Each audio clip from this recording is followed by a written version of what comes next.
Então, vamos lá para mais uma atualização de cenário macroeconômico aqui da Bull. Estamos aqui, eu e o Rafa hoje, meu head, meu tudo de operação global. Estamos aí na atividade. Estressado essa semana, hein? Tivemos uma semana com várias notícias impactantes que impactaram diretamente o dólar, a bolsa, a curva de juros. Nessa semana a gente teve mais uma decisão, por assim dizer, do Banco Central, da taxa de juros do Brasil. Essa decisão, essas reuniões acontecem em 40 em 45 dias. Algumas delas vêm a casar com taxa de juros brasileira, taxa de juros americanas, e aí quando é chamada super quarta, né? Não foi o caso dessa última reunião. A gente continua aí de olho num cenário macroeconômico. O cenário dos Estados Unidos não está recuando a taxa de juros e uma questão de... Todo mundo esperava, né? Nem uma coisinha, mas a inflação lá não está não recuou. Enfim, o mercado interno deles lá é muito grande. Eles estão gerando muito emprego. Né? É cruel, mas uma forma de diminuir a inflação é causar desemprego e não estão conseguindo fazer lá isso.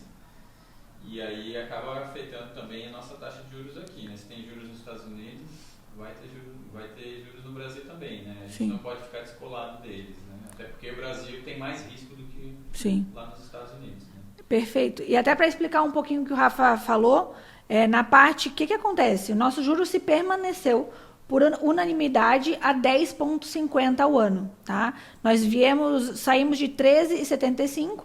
Nessas reuniões foram fazendo corte de 0,50, na última foi 0,25, e nessa a gente realmente parou, cessou os cortes. Com isso, os Estados Unidos, no ano inteiro, não teve queda de taxa de juros lá, e com isso a taxa de juros dele ficou numa média de 5,50 contra uma nossa 10,50. Porém, o que acontece? O que é mais atrativo para você? Um Estados Unidos com uma taxa de 5,50, 5,30, ou um Brasil que tem essa nossa insegurança política a 10,50. Então, a gente realmente, a decisão até por unanimidade, traz um tom de cautela para o Brasil, né? Porque, sim, que na última foi uma pauta, né? Na última foi desagradou muito o mercado, que na última foram 5 contra 4, né?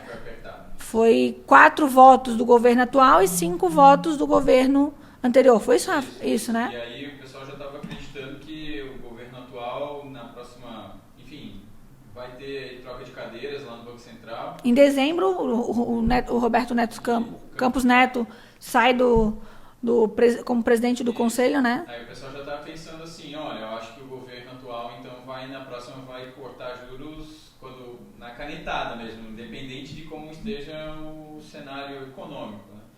Isso desagrada, né? Porque a decisão tem que ser técnica. Sim. Mais técnica do que política. Né? Então, por isso o Banco Central tem que ser independente. Né?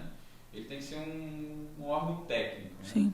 E aí isso já não estava agradando muito aí os Estados Unidos mantendo taxa de juros, o dólar já estava vindo aumentando, o governo federal pega e fala lá abobrinha, o pessoal não gostou nem um pouquinho, dólar, puf, estamos lá falando 5,40, na última reunião do Copom a gente estava com 5,10, então assim, 30 centavos aumento, é muita coisa em 45 dias, né? É muita coisa, complicou muito o importador. E vou te dizer mais, assim, exportador também assim, se complicou porque tinha muita gente que tinha ordem de pagamento esperando, e aí quando chegou ali no 5,20, executou. Não, acho que já era o suficiente, né? Não vai, aí executou. Eu mesmo vou falar aqui, eu achava que já seria bem o suficiente, e subiu mais, e o pessoal também não estava muito feliz porque poderia ter ganho mais dinheiro. Guardou tanto tempo para fazer o câmbio e né, poderia ter sido melhor, né? Sim. E é bem alto mesmo, assim, né? O dólar a 5,45, que chegou essa semana, perto de um Covid que chegou a 5,90, 5,94, a máxima do dólar histórica, né?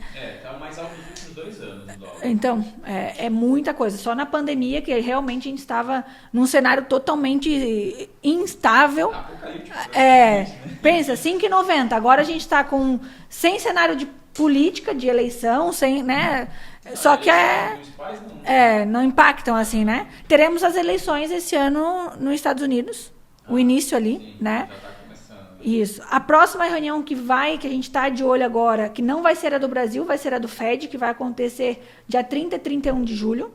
Então, realmente, o mercado está com expectativa que ele comece a ter algum corte ou alguma sinalização mais tranquila que amena, né, para amenizar os cenários. Falar, assim, né? Olha, quem sabe na próxima eu corto. Assim, pelo menos essa notícia, assim, para dar um alívio, assim. Sim. Até porque a dívida americana é muito, muito grande. Sim. Né? E aí com esses juros lá, o custo da dívida fica muito alto. Sim. Também, né? Tem essa preocupação também. Né? Com certeza. A gente olha só para o nosso umbigo, dívida brasileira, mas a americana a nossa é um negocinho assim perto deles. Né? Então tem que ter esse cuidado também, o Tesouro Americano tem que ter esse cuidado também lá. Né? Sim. Mas no cenário geral, não foi bom para o dólar subiu nessa última reunião do Copom, já vinha subindo, então não foi bom para o real, isso mesmo. Né? Então, mas nos últimos 2 dias ele até ele cedeu, né, Rafa? Depois da divulgação, né? Não, ontem subiu, mas 0,30, né? Hoje, enfim, também dá dor de cabeça, né? Fica batendo lá. Uma hora ele tem que dar só tem que ver se não é só respiro, né? Respiro, pegando fôlego para ir para cima, aí complica de vez. Na verdade, os dados do relatório Focus não mudaram, né? Tem um dólar ali a 5,05, né? Mas é uma coisa que a gente... Tá começando a ficar difícil chegar lá. Acho que é algo mais chutômetro do que... É difícil acertar, tá, gente? Isso aí é uma previsão que... Tem previsões, mas a assertividade é pouco, né, Rafa? Agora, falando um pouquinho de DI, né, enfim, eu assim, claro, talvez não para esse ano, mas vai ter que cair, vai ter que diminuir a taxa de juros brasileira também, porque também fica pesado. Sim. Né?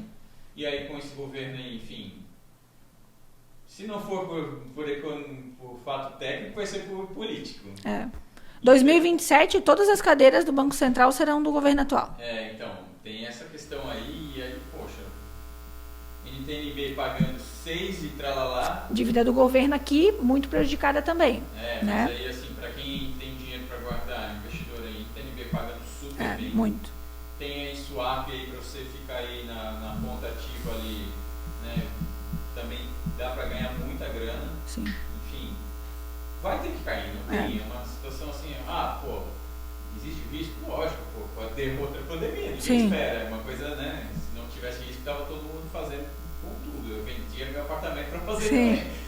Mas é uma chance, uma oportunidade de ganhar um dinheiro ali para quem assim, consegue assim, ter um prazo ali para ganhar. Né? Para esperar, né, a curva realmente ceder para poder tirar o ágio das operações que a gente fala. Isso. A Bolsa também, na verdade, estava ali quase entregando os pontos do 120, mas a gente conseguiu reagir após a unanimidade ali na quarta-feira. A gente teve um respiro, um consenso, vamos por assim dizer, de alívio, né, do temor, da divisão dos votos. Então, a Bolsa realmente vem dando uma respirada, mas é uma respirada que também é a mesma situação do dólar. A gente não sabe se ela vem para ficar, ter realmente um viés de alta ou se é só um respiro para novas quedas, porque ainda assim, como o Rafa falou, 10,50 é um dinheiro caro para as empresas fomentarem emprego, e realmente quando tu toma um crédito para alavancar empresas, para crescer, para realmente girar a economia, o investidor, o empresário pensa, porque não é tão fácil ter uma margem de 10%, 11% líquida na sua empresa, né? Então, é de repensar. E isso não gira a economia. Então, esses fatores que a gente precisa, basicamente, 3 fatores, né? Ter uma cautela nos juros americanos, para ver se realmente vai vir algo mais de tendência de baixa, algum corte de juros lá. O nosso governo continuar tendo um consenso técnico na nossa taxa de juros de manutenção. E eu acho que as interferências políticas de notícias também, para a gente conseguir ter uma estabilidade, por mais que não exista, mais uma confiança na questão fiscal do Brasil, que é o que determina muito essa alta dos juros, essa alta do dólar, essa insegurança jurídica, política interna, que eu acho que são essas três coisas que vão dar a toada do mercado, né, como um todo. No Brasil, notícia é boa, só não tem notícia ruim. Já só sai... não tem notícia ruim, assim, ó, já ajuda muito, assim. Então, muitas vezes o político calado é poeta, né? Então, enfim, só ter esse discernimento ali por parte do governo federal ali, acho que vai ajudar bastante. Sim. Enfim, e temos muitas oportunidades. Ninguém, né? Não. Não é interessante para ninguém, igual do jeito que está, enfim, para ninguém, assim. E, enfim, tem oportunidade. E aí, para quem importa, vamos voltar na questão do hedge, tem que fazer proteção cambial, gente, poxa. Olha ali, tem gente que está tomando ali 15, 20% de prejuízo no dólar. Nem tira isso na margem do serviço, né? Aí, depois, enfim.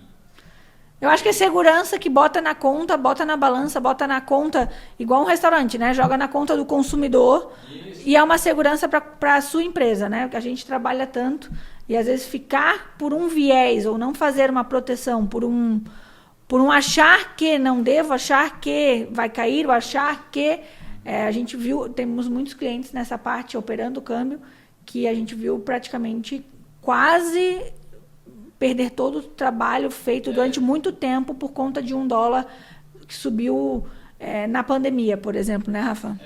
Infelizmente, o que acontece? A gente é uma empresa de um país de pequenas empresas, né? Tem as grandonas que são, inclusive, multinacionais. E que fazem hedge, né? As grandes fazem hedge. Essas que têm condições de ter estoques absurdamente grandes, mesmo assim eles fazem hedge. Sim. Aí o pequeno empresário, médio empresário, enfim, médio grande empresário não faz.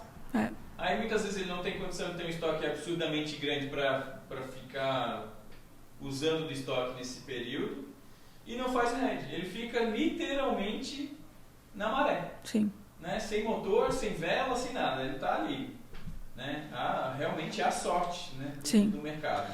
E nessa parte de hedge, que é a proteção da taxa na tela, então, por exemplo, se hoje o dólar está 5,40, a gente trava o dólar a 5,40 e o que acontecer de queda ou de baixa, você para de ter essa flutuação, né?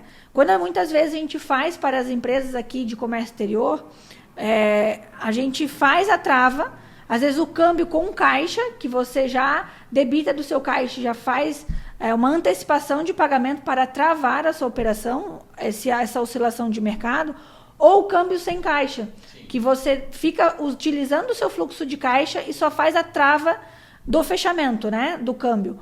O câmbio sem caixa, caso você tenha o caixa, a gente consiga, mas tem medo de poder precisar durante esse tempo de um fluxo, a gente faz sem caixa e aplica esse dinheiro numa operação que a gente tem feito muito para os pequenos, médios e grandes empresários na parte de compromissada sem pagar IOF. Então, às vezes eu vou deixar só 15 dias, só 20 dias ou 5 dias. E teria um custo de IOF gigantesco que teria todo o seu recurso, sua rentabilidade tomada por esse imposto, você deixa de pagar. Então, a gente consegue, com o nosso conhecimento compartilhado com você, de fazer essa rentabilidade, esse cálculo. Então, traz a sua demanda para a gente, que esse cálculo, essa comparação do que é viável para você, a gente faz para trazer e entrega o projeto pronto para você e sua empresa. Isso aí. Vamos rentabilizar o caixa das empresas, né? São ganhos marginais. Sim. Tudo conta. A margem, né, agradece. Sim, tudo isso aí conta. No final do ano, o pessoal da empresa fica feliz aí com a festa final de ano mais gordinha também. É isso aí. E aqui estamos, né, como a gente tem esse propósito de compartilhar conhecimento. Tivemos um fato relevante essa semana. Estamos aí trazendo para você. Espero que tenha gostado, espero que tenha tido mais insights para levar para sua empresa, agregado um pouquinho mais de conhecimento para você. consiga aproveitar também É isso essa aí. informação. E entender cada vez mais como funciona o mercado, né? Esse é o nosso objetivo. Passar conhecimento para você entender e tomar cada vez melhor as suas decisões. Contem conosco. Isso aí, contem conosco e bons negócios a todos. Até a próxima. Até mais.